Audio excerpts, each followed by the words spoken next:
بسم الله الرحمن الرحیم. هیلم چې روغ او جوړ اوسئ. راته ګرانو هیوادوالو، د اسکی میډیا چینل ته ښه راغلاست. نن غواړم تاسو سره د کابل او د ولایتونو د نوبتدهي جدول درسره شریک کړم چې دا 3 ورځې یا 4 ورځې کې شریک کړی یم. نو غواړم تاسو سره شریک کړم.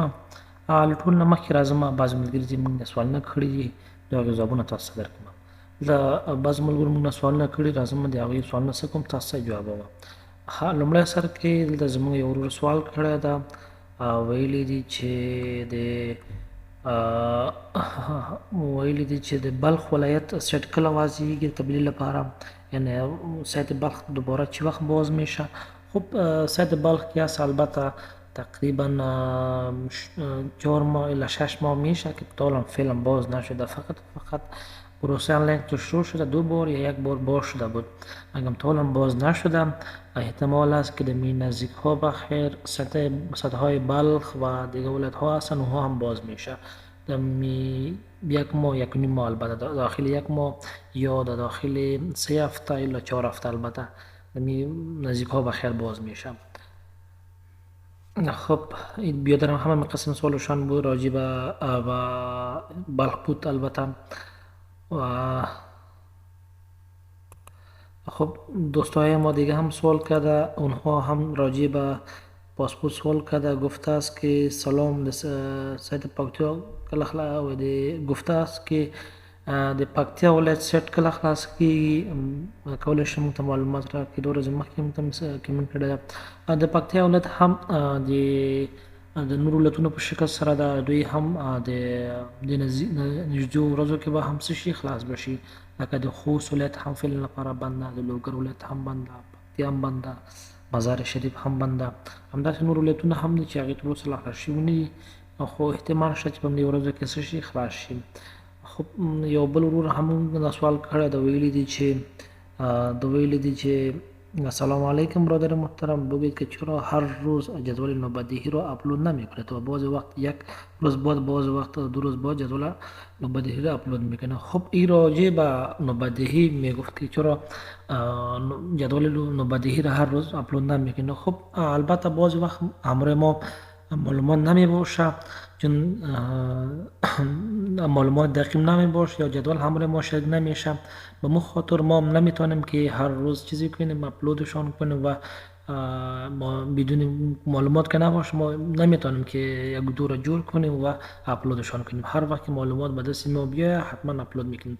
روزهای 5 شنبه و جمعه که هست اون معمول است که لیست ها همراه ما شریک نمیشه، لیست های ولایت البته بغیر از کابل، چون هر وقت که لیست ها شریک شد ما هم نوبتدهی را جور میکنیم و ما زیاد کوشش میکنیم که هر روز براتون چیزی کنیم، ویدیو جور کنیم و نوبتدهی را در یوتیوب بالا کنیم.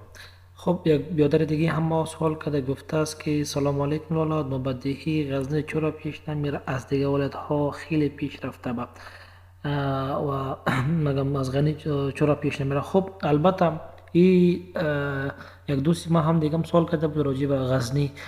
البته نوبتدهی غزنی پیش میره، مگم یعنی در 1 روز 2 روز البته 5 روز 6 روز 10 روز البته پیش میره.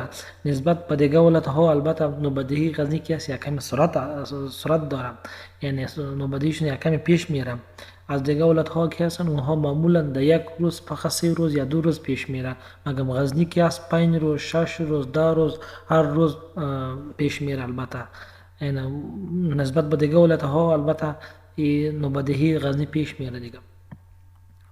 خب بدریگه ما سوال کرده است که چرا گفته است که جدول تاریخ دهی 8 چرا نیست؟ البته اونها مربوط کانال تلگرام میشه، میتونید اونجا چیزی کنید، مراجعه کنید و لیست ها را ما چیزی کنیم. هر روز که لیست ها همراه ما شریک میشه ما شریک میسازیم، اگر لیست ها همراه ما نباشه ما نمیتونیم که معلومات چیزی کنیم از دل خود شریک بسازیم.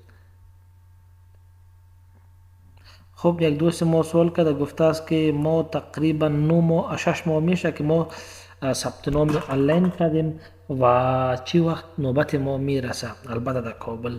خب معمولا کابل که هست یک کمی پروسیشن یک کمی طولانی تر است، کسایی که در کابل ثبت نام کرده است و میخواه که در کابل هم بمیتریک شود یعنی معمولا کابل که است، یعنی پارسال کسایی که ثبت نام کرده بودن اونها امسال البته براشان نوبت رسید، یعنی تقریبا 12 ماه یا 15 ماه بعد نوبت براشون رسید.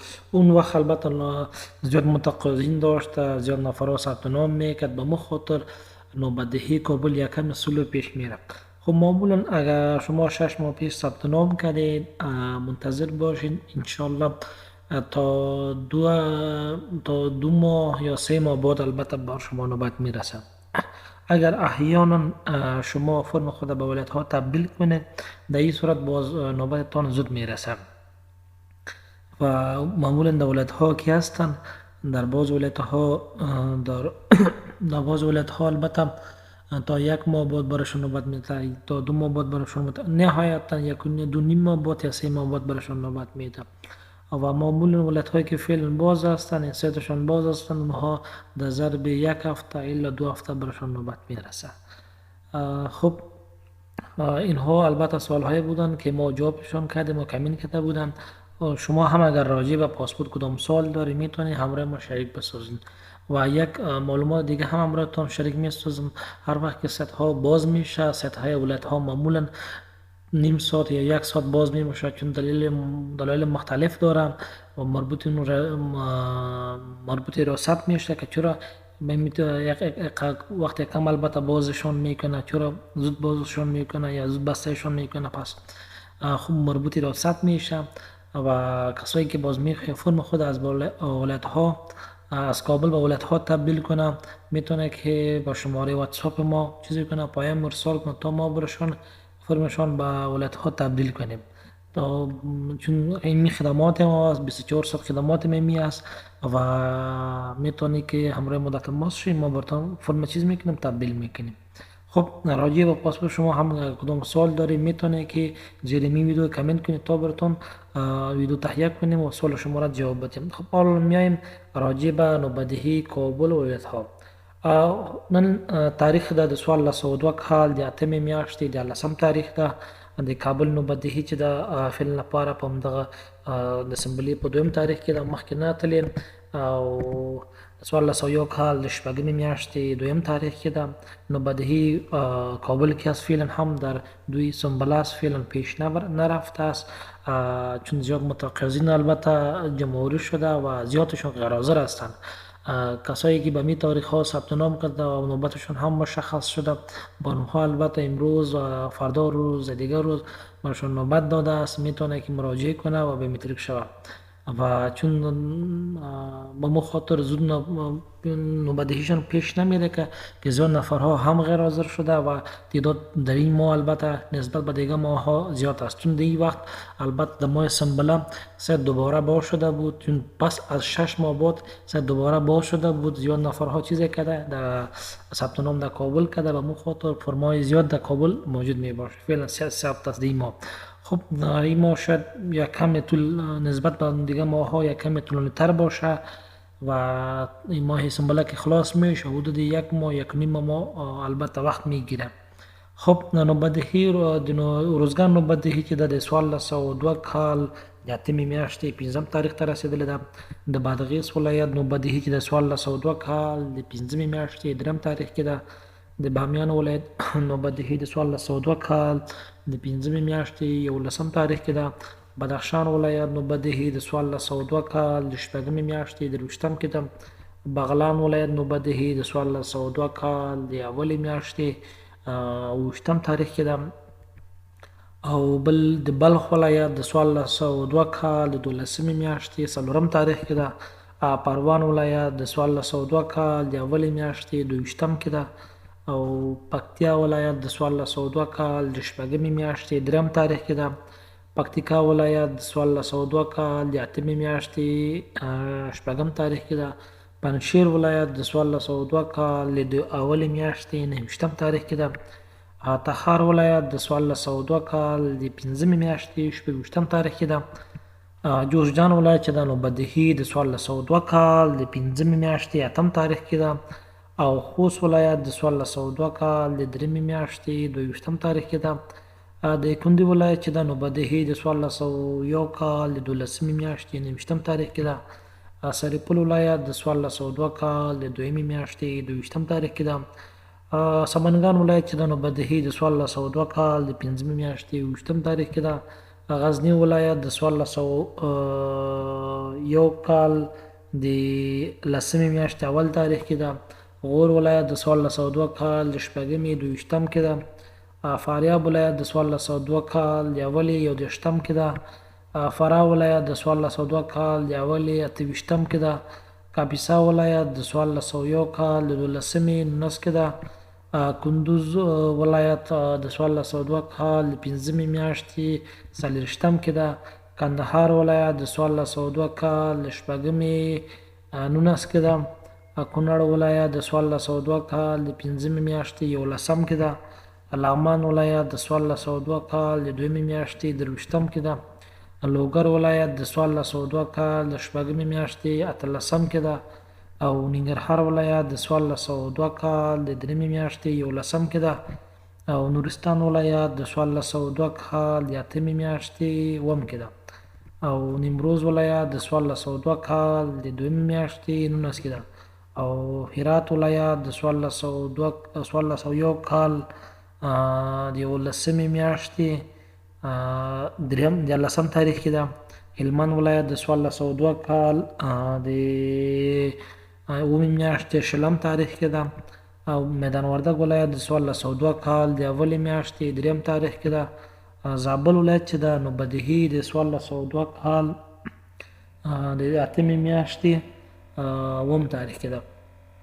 دا د کابل او د ولایتونو نو بدهي البته جدول ده فعلا لپاره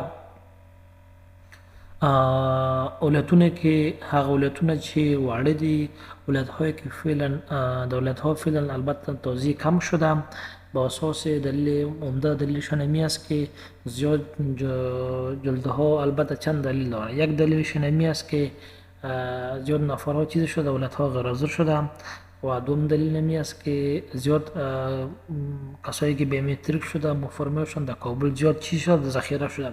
یعنی ظرفیت چاپ زیاد نیست. البته ماشین ها کم هستند چون روزانه تا البته مجموعاً 2000 چیز میکنه پاسپورت ها چاپ میشه فعلا و روزانه تقریبا از 8000 یا 7000 یا 6000 نفر ها بیومتریک میشه. یعنی تعدادشان زیاد شده به مو خاطر و چون کسایی که دولت ها غیرحاضر میشه بعد نزوم ها البته مراجعه میکنه طبعا ولایت های تعدادشان هم بلند میره. فعلا که دولت هایی که خرد هستن یا مساحتشان کم است اونها دو ولایت ها البته 40 دانه نفرها چیزی میشه بیومتریک میشه. هغه ولایتونه چې کوچنی دي هغوی کې هر ورځ 40 تنه کیږي بیومتریک کیږي. هغه چې متوسط دي البته لوی دي لوی ولایتونه کې راځي نو دا ولایتونو کې روزانه کیږي 50 توزیع کیږي. لکه هلمند ولایت شو دوی هم البته هغه لوی ده نفوذ یې ډیر ده او مساحت هم لوړ ده. او ننګرهار ولایت ده او همداسې نور ولایتونه هم لکه قندهار شو بدخشان شو نیمروز شو دغه ولایتونه کې روزانه 50 پاسپورتونه توزیع کیږي یا بیومتریک کیږي. کسان پکې یوازینی ولایت چې زیات هغه لري په دې لست کې یو کابل د بل هرات ده چې فعلا هرات کې 100 جلد توزیع کیږي مخکې پکې 200 جلد توزیع کېده. نو په دې په خاطر باندې زیات مخکې هم ته په ذکر وکړو چې څو علت لري چې دغه هغه شوي دي کم شوي چې علت یې د غیرحاضرونو تعداد لوړوالی ده په ولایتونو کې او بل د زیاتو کتابچو د زیاتو کوم کسان چې بیومتریک شوي دي د زیاته فورمې څه شي په مرکز کې ذخیره شوي دي نو ځکه په مرکز کې هم دومره ظرفیت نشته چې ټول په یو وخت باندې څه وکړي چاپ یې کړي ولایتونو ته یې ولیږي. نو په همدې خاطر باندې په ولایتونو کې لږ تعداد کم کړی ده. انشاءالله مشکلات حل شي ټول کتابچې چاپ شي پاسپورتونه چاپ شي انشاءالله پوره سوه بېرته خپل عادي حالت ته خپل عادي حالت ته به ځي. مخکې 100 جوړه توزیع کړي یا 200 جوړه توزیع کړي بېرته خپل ځای ته به څه کېږي ځي به. او راتلونکو ورځو کې احتمال شته چې د هلمند ولایت د قندهار ولایت نیمروز ولایت هم خلاص شوی و دا نیمروز ولایت تقریبا د نیم سال لپاره خلاص شو. نصیحت نیمروز فقط این بار که باز شده و فقط برای نیم ساعت باز شده، بار دوباره که باز میشه حدود 2 هفته بعد یا 3 هفته بعد انشالله باز میشه. و بادغیس ولایت هم لا راتلونکي ورځو کې څه کېږي، سیټ خلاصېږي. بغلان ولایت، جوزجان، فاریاب، فراه، پنجشیر، پروان، بلخ، تخار، سرپل او کندوز. او احتمال شته چې د لغمان او کونړ ولایت، د لغمان، کونړ او ننګرهار ولایتونه هم څه شي دوباره نو تبدیلي لپاره او یعنې جدي ثبت نام لپاره خلاص شي. دا زمونږ دا و البته د ټولو ولایتونو جدول د بایومتریک وهنې جدول ده. نو تاسې کولی شئ دا ټول وګورئ، خپل نوبدي هم سره مقایسه کړئ، خپله معلومیږي درته. او بیا هم که تاسې د پاسپورټ په ارتباط باندې کوم سوال لرئ، کوم وړاندیز لرئ، کولی شئ موږ سره په تماس کې شئ. دا زموږ د واتساپ شماره ده، دې سره کولی شئ په تماس کې شئ. او موږ فعلا لپاره نور خدمات هم لرو، د برازیل د هېواد بشردوستانه ویزو خدمات هم لرو، البته د فرانسې هېواد د شنګن ویزو خدمات هم لرو، د ایران ویزو خدمات هم لرو، د بورسي خدمات هم لرو، او د پاسپورټ خدمات هم موږ لرو، او د لاتري لپاره هم موږ څه خدمات لرو. فعلا لپاره د لاتري لپاره فقط 3 ورځې وخت پاتې ده. هغه کسان چې غواړي لاتري ته څه وکړي، ثبت نام وکړي، موږ سره په تماس کې شي، په ښه قیمت ورسره څه کړو، ثبت نام یې کړو. دا زموږ د واتساپ شماره ده، کولی شئ دې شمارې سره زموږ سره تماس کې شي تر څو ورته موږ ثبت نام تکمیل کړو. مننه. کور آباد. د لا ډېرو معلوماتو لپاره زموږ د یوټیوب چینل سره سبسکرایب کړئ، لایک او شیر کړئ تر څو نور ملګري او دوستان هم خبر شي او دغه مشکل حل شي. مننه. کور آباد.